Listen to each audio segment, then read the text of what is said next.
They spat on his boots, laughed in his face, and turned their backs on his name. In a dusty town where a man's worth was weighed in bullets and silence, Tom McAllister made the one choice no one else dared. He stopped riding, dismounted, and pulled a bloodied slave from the noose. Not because he was ordered, not because there was gold, but because something in his gut, the part that still remembered right from wrong, told him it was now or never. The rope still burned warm in his hands when the sheriff shook his head in disgust, and the townspeople muttered words like traitor and fool. They didn't see a hero. They saw a man throwing away his future for someone born into chains. But what the town didn't know, what none of them could imagine, was that the moment McAllister cut that rope, he wasn't just saving a life. He was lighting a fire, a quiet, invisible fire that would sweep across the desert before sunrise. By the time the saloon doors swung shut behind him, his name had already traveled farther than any bullet. The whispers started in the shadows, in outlaw camps and canyon hideouts. McAllister stood up, and before morning, they weren't whispers anymore. They were hoofbeats. 500 riders, outlaws, soldiers, settlers, freedmen, and those still fighting to be. They came not because they knew the man, but because they knew the moment. Because every one of them had lived a second of silence they wished they'd broken.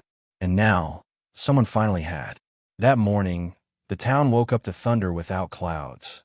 A storm made of horses and men, gathered not to burn it down, but to stand beside the one who dared to stand alone. This story isn't just about the Wild West. It's about the wild inside each of us. The part we silence to stay safe. The part that sees injustice and still looks away. But every once in a long while a man doesn't. He acts, and the world holds its breath. This is that man's story. And if you think you know how it ends, you don't. Tom McAllister had never been a man of many words, but in the town of Dry Creek, words were cheap and bullets were loud. He'd fought beside hardened men during the war, seen the worst of human nature carved into faces by fire and steel. He'd watched friends fall for less than a whisper, and he'd sworn to himself that, if he ever made it back, he'd live quiet, live decent. And he had, until that night. Until he heard the cracking of the rope and saw the broken body swinging from the old elm tree outside the courthouse. The town said it was justice. Tom saw murder. He hadn't planned it. His feet just moved. Before he could think, he'd drawn his knife, cut the rope, and caught the man in his arms. The slave, no, the man, was barely breathing, eyes swollen, wrists torn raw. The sheriff shouted. A bottle was thrown. But Tom stood tall, lifting the stranger onto his horse as if he were his own brother. That moment, the air changed. The bar doors slammed shut. The general store went dark. The preacher turned away. The town had spoken, and it said Tom McAllister no longer belonged. They came for him that night. Not with guns. Not yet. Just stares, silence, and the slow withdrawal of what little warmth the town had ever offered. The blacksmith refused to shoe his horse. The banker locked his vault.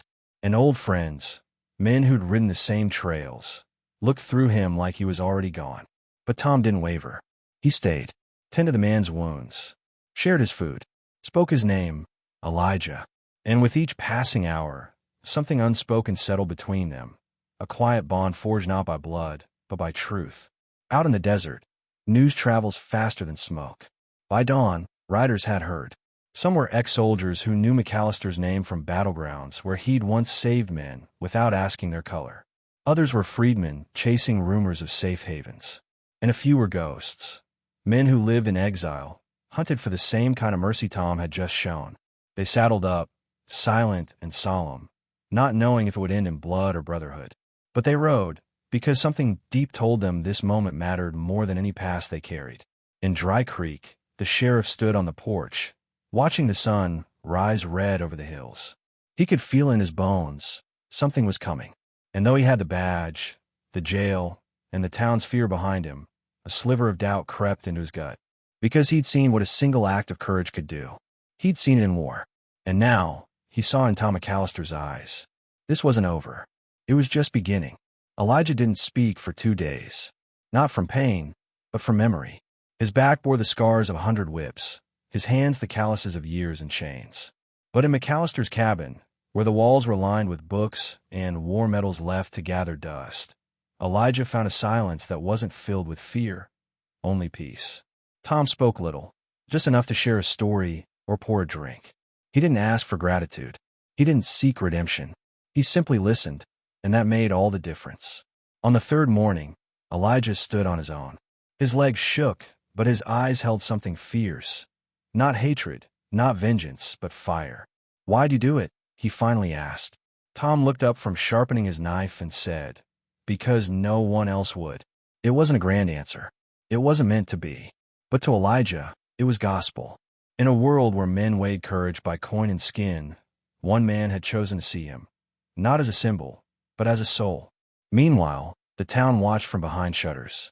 Rumors turned to warnings. The mayor whispered of rebellion. The preacher gave a sermon on order, and the sheriff, feeling the ground shift beneath him, began drafting names, a list of men willing to restore peace. But none of them rode out.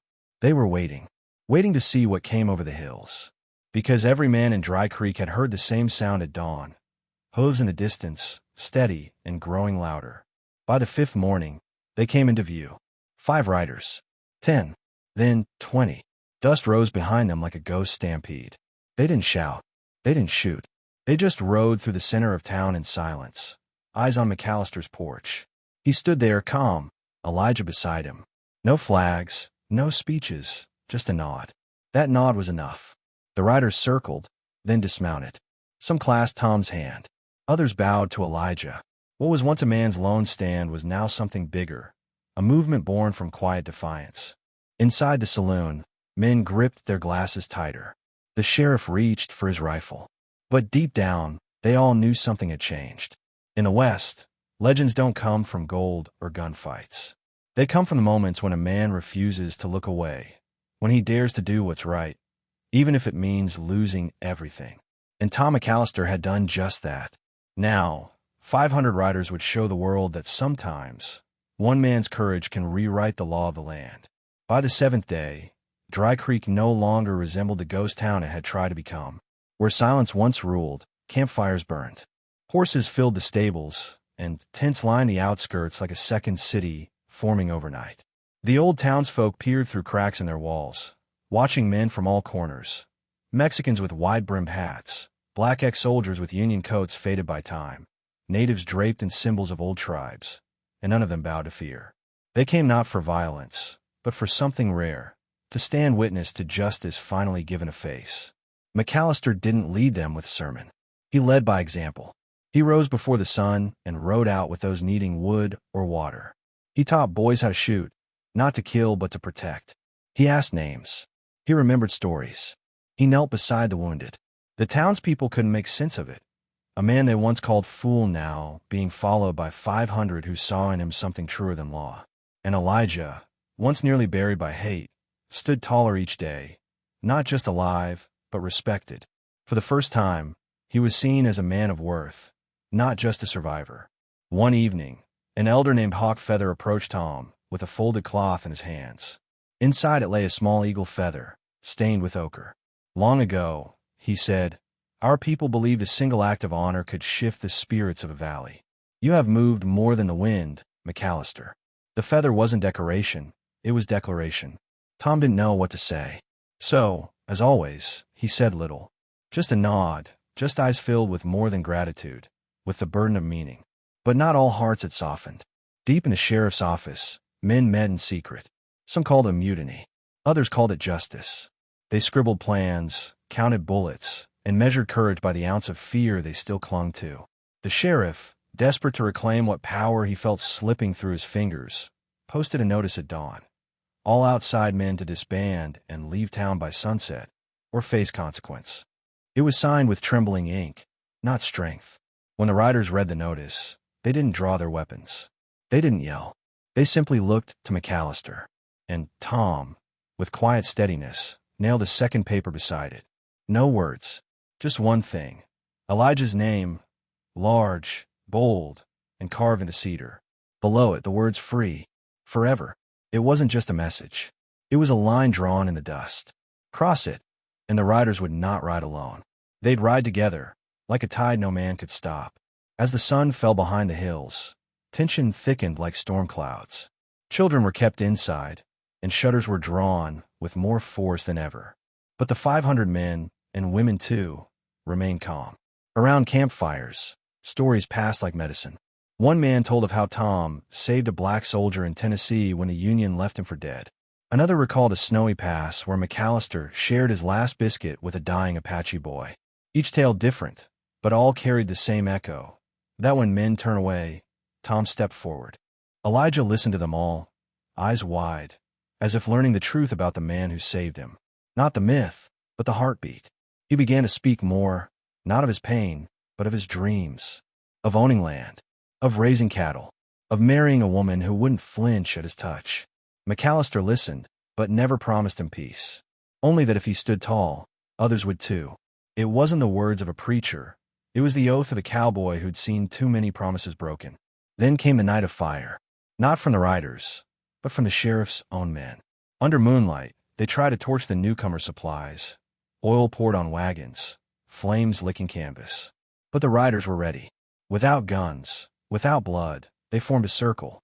Buckets flew from hand to hand. Women sang to keep the children calm. And Tom stood in the center, coat soaked, face lit by flame, refusing to back down. By morning, the fire was gone, but what remained burned brighter than any blaze. The town woke to silence. Not fear, but awe. These men, these so-called outsiders, had fought fire not with fire, but with unity. And that unity it held. For the first time, the town saw itself, not in mirrors, but in the eyes of those it tried to erase. And what it saw made it tremble. Because deep down, they knew they had mocked the wrong man. They had laughed at courage. And now, courage was all around them. McAllister didn't gloat. He didn't threaten. He walked through town with Elijah by his side, hat low, shoulders steady. A few children waved. An old woman left bread at his door. And the preacher, the same one who'd turned away, left a verse on a folded paper.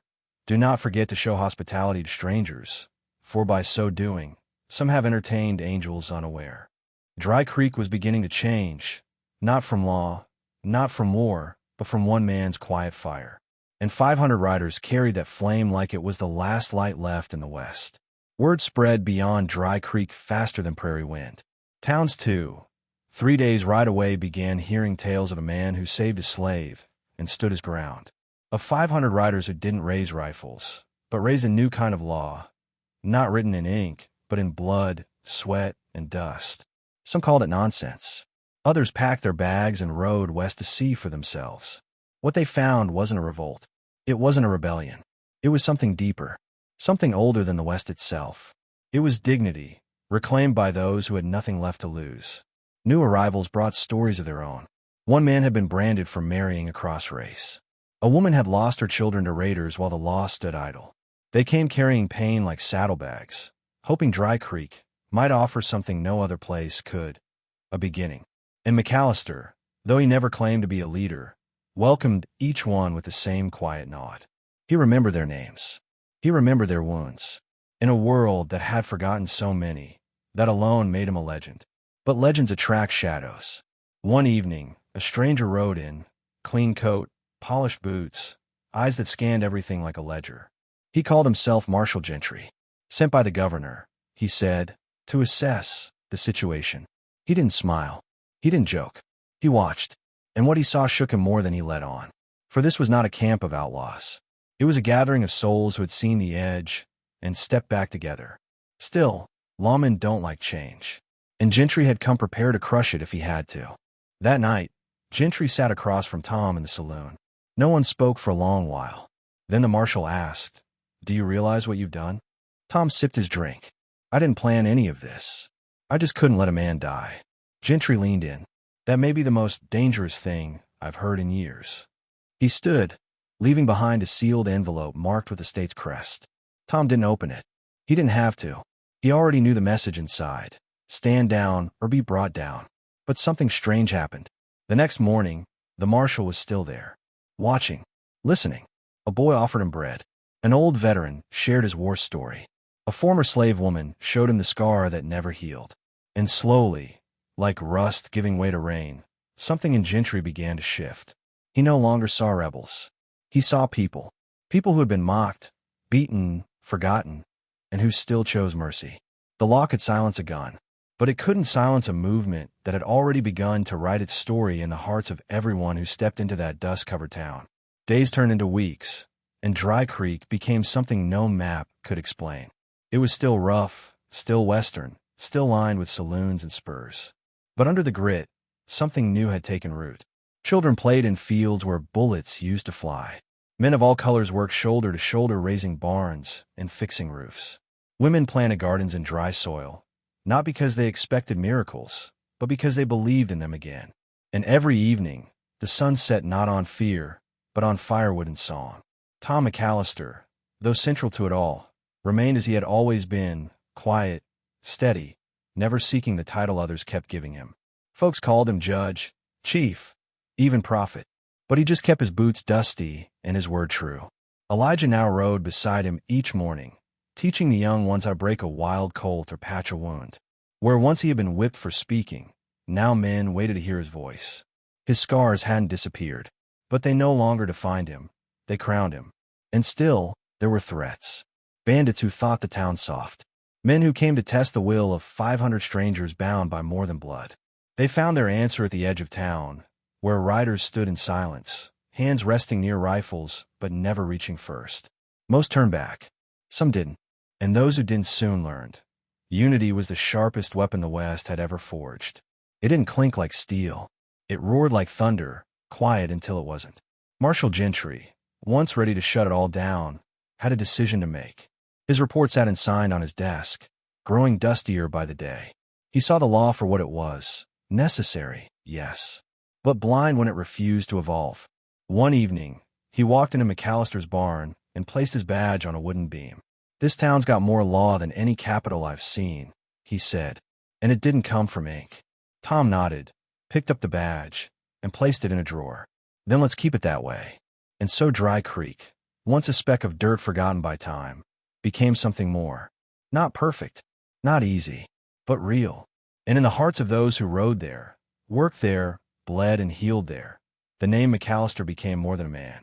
It became a reminder that sometimes, to change the West, all it takes is one rope cut, one life saved, and the courage to stand when no one else will.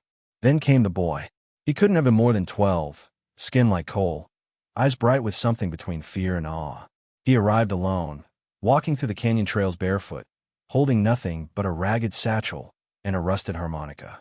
When they asked his name, he said nothing, just looked toward McAllister's house. Tom stepped forward, knelt, and offered his hand. The boy didn't speak, but he didn't flinch either.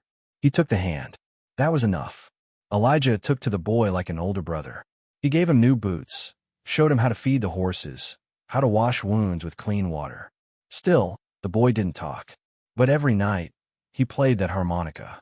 And the music, broken, uneven, beautiful, drifted through Dry Creek like a prayer. Folks said it reminded them of their own childhoods, of mothers long gone, of fathers lost in war, of freedom they'd never known but still dreamed of. The boy never asked for a home. He made one with every note. And in that silence between songs, Tom saw something no sheriff ever could. The next chapter, not in speeches or saloons, but in children who carried the memory of suffering without the weight of bitterness. This wasn't just about justice anymore. It was about legacy, about making sure that the dust and blood of the West didn't bury the better parts of its people, about proving that even in a world built on hard hands and hard hearts, music could still bloom, and boys who were born into silence could still sing. But not everyone saw it that way. A former deputy, long gone from Dry Creek, returned one night under moonlight. He rode with 6 men, hard-eyed, drunk on power, and bitter with the thought that the West they knew was slipping through their fingers. They called it a reckoning, said they'd come to restore order. They dragged their boots through the streets like they owned the ground. And when they saw the boy, they spat near his feet and laughed. Elijah stood between them and didn't move. Tom didn't either. The men drew guns, but they never fired. Because behind McAllister, behind Elijah, behind the boy with the harmonica, stood 500. No orders, no war cries, just presence. That kind of presence that turns cowards into shadows. The men left before midnight, horses running faster than their pride. And in the silence that followed, the boy finally spoke. Just 3 words, quiet but strong. "I'm not afraid." The town didn't cheer. It just listened. And in that moment, everyone knew Dry Creek had changed forever. As the seasons turned, so did the land. Spring painted the valley with wildflowers where bullets once fell. Streams ran clearer. Trees grew taller. And across every ridge and rock, stories spread like wind-carved legends. People came not just to witness what happened, but to be part of it. They brought seeds, tools, books, even violins. Dry Creek, once known for hangings and hatred, had become something of a refuge. Not from the West, but from the worst of it. Elijah bought land of his own. Not gifted, earned. He worked it with the same hands once bound by chains. His fence posts were straight, his cattle healthy, his barn the first in town to be built by men of all races, together. He'd plant a tree for every man who rode in peace, and when the sun fell low, he'd sit beneath them with the boy and play old hymns on a new harmonica. It wasn't paradise. There were still hardships, but there was peace. Earned peace. Tom McAllister grew older. The lines on his face deepened, not from bitterness, but from memory. He never left the town, but his story did. Writers sent letters. Preachers quoted him. Even governors visited, hoping to shake the hand of the man who changed the West without firing a shot. Tom always smiled politely, said little, and returned to his chores. He didn't see himself as a hero, just a man who made a choice. One right choice, when it mattered most. Then one day, the governor himself sent word. Dry Creek will be marked on every new map as a town of sanctuary. It meant protections, rights, respect. But Tom just shrugged. Towns aren't built on titles, he said. They're built on what we do when no one's watching. He refused the ceremony. Instead, he spent the day fixing a fence with the boy. That was who Tom was. A man who found greatness in the ordinary and gave the broken a place to heal.